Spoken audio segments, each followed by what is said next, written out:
Assalomu alaykum va rahmatullohi va barakatuh. Hurmatli obunachilar, Qudratullo o'z kanalining qadrli va hurmatli obunachilari, mana ko'rib turganinglar degani biz Hikmat Travel'damiz. Umra ziyoratiga ishonchli litsenziyalangan firma qidirgan vatandoshlarimizga video davomida albatta to'liq ma'lumotlarni berib o'taman.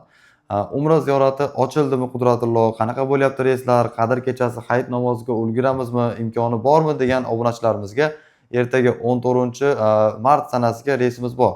Toshkentdan primoy Madina reysi bo'ladi. Qadr kechasiga Madina Munavvarada o'tkazasizlar. Xudo xohlasa ulgurasizlar bemalol. Niyat qilganlar bo'lsa, pastdagi raqamga aloqaga chiqib, batafsil ma'lumot operatordan olsanglar ham bo'ladi. O'zim ham video davomida albatta to'liq qilib berib o'taman. Hurmatli obunachilar, hozirgi kunda reyslarimiz Toshkentdan, Andijondan, Namangandan, Farg'onadan reyslarimiz bor. Madina reyslari ham bor, Jidda reyslari ham bor. Albatta sizlarga qaysi biri udobli bo'lsa shu reyslar. Hozir Andijondan 16-ga reys bor. Farg'onadan 18-ga reys bor. Undan tashqari 18-dan keyin dalishi 18, 20, 22, 24, 26, 28 deyarli 2 kunda bir reysimiz bor. Toshkentdan primoy Jidda bo'ladi. Niyat qilgan obunachilarimiz bo'lsa, 14 kunlik umra ziyoratini pastdagi raqamdan o'zinglar joylarda buni qilsanglar bo'ladi. Bittagina Zagram pasport bilan o'zinglar joylarda bemalol buni qilsanglar bo'ladi. Andijonda, Toshkentda, Farg'onada ofislarimiz bor. Niyat qilganlar bo'lsa bemalol. Shu joygacha ko'rgan bo'lsanglar, bittadan laykni bosib qo'ysanglar, videomiz ko'proq odamga tarqalishiga sababchi bo'lib qolasizlar. Oldindan rahmat katta hammaga. Reys primoy reys bo'ladi, lekin o'rtada faqat пересадка qiladi через Turkiyaga. Odamlar tushmaydi. O'sha samolyot qo'nadi, yoqilg'i qo'yadi va uchib ketadi. Eronning havosi osmoni yopilgani hisobiga через Turkiya aylanib, keyin Madinaga yoki Jidda shahriga boradi samolyotlarimiz. Asosan hozir 200 talik samolyotlar bu ketyapti. Flyone va Sintrum aviakompaniyalari va Samarqand Air'dan ziyoratchilarimizni chiqaryapmiz inshaalloh. Niyat qilganlar bo'lsa bemalol. Ovqatlari qanaqa bo'ladi, sharoitlar, gastitsalar qanaqa Qudratullo deb qiziqadigan obunachilarimizga bu haqida ham batafsil ma'lumot berib o'taman. Hozirgi kunda gastitsalarimiz Mira Road'da 2 kilometr atrofida, Vataniya bir 3 kilometr atrofida bo'ladi.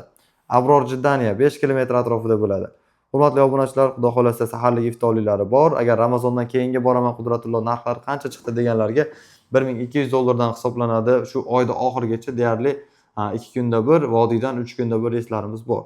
14 kunlik umra ziyoratini qonuniy firmadan bormoqchi bo'lganlarga xudo xolasa Hikmat Travel litsenziyalangan firma bo'ladi. Hammaga tavsiya qilib o'taman. Operatorlar batafsil ma'lumotlarni berishadi yana. Madinada markaziyada, Makkada aytganimdek eng uzog'i 5 kilometrgacha, eng yaqini 2 kilometr atrofida Aziziyada va Batqa Qurayshda bo'ladi gastitsalarimiz va Muzdalifa Jamorotda ham bitta gastitsamiz bor. Xudo xolasa obunachilar 14 kunlik umra ziyorati sizlarni kutyapti. Agar ota-onalar bilan niyat qilgan bo'lsanglar, mana bu aprel oyini 10-gacha qabul bo'ladi. 10-aprelgacha umra bo'ladi. Undan keyin umra ziyorati yopiladi. Nima sababdan yopiladi degan obunachilarimizga haj mavsumi boshlanadi. Hajga tayyorgarlik bo'ladi. Menimcha ko'pchilik bilsa kerak buni. Endi video davomida ham ma'lumot berib o'tyapman. Sababi nima desanglar, albatta bilmaganlar bo'lsa, endi ozgina bo'lsa ham foydamiz tegsin deb keyingi reyslarimiz iyun oyidan ochiladi. Xudo xolasa 6-7-iyundan vodiydan va vohadan va Toshkentdan primoy Madina Jidda reyslari ochiladi. Faqat ungacha aprel, may, iyun o'rtada 2 oy umra ziyorati to'xtaydi. Umra ziyoratiga ishonchli firmadan ota-onalar jo'natmoqchi bo'lsanglar, kutib qolmanglar. Iloji bo'lsa shu 10-gacha jo'natib oladigan bo'lsanglar, qabullar boshlangan hozir bizda. Bemalol o'zinglar joylarda bittagina Zagram pasport bilan bron qilsanglar bo'ladi. Hurmatli obunachilar, biz 24 soat xizmatinglardamiz. Sog' bo'linglar, salomat bo'linglar. Sizlar bilan Qudratullo o'z bo'ldi. Keyingi videolarda ko'rishguncha xayr hammaga.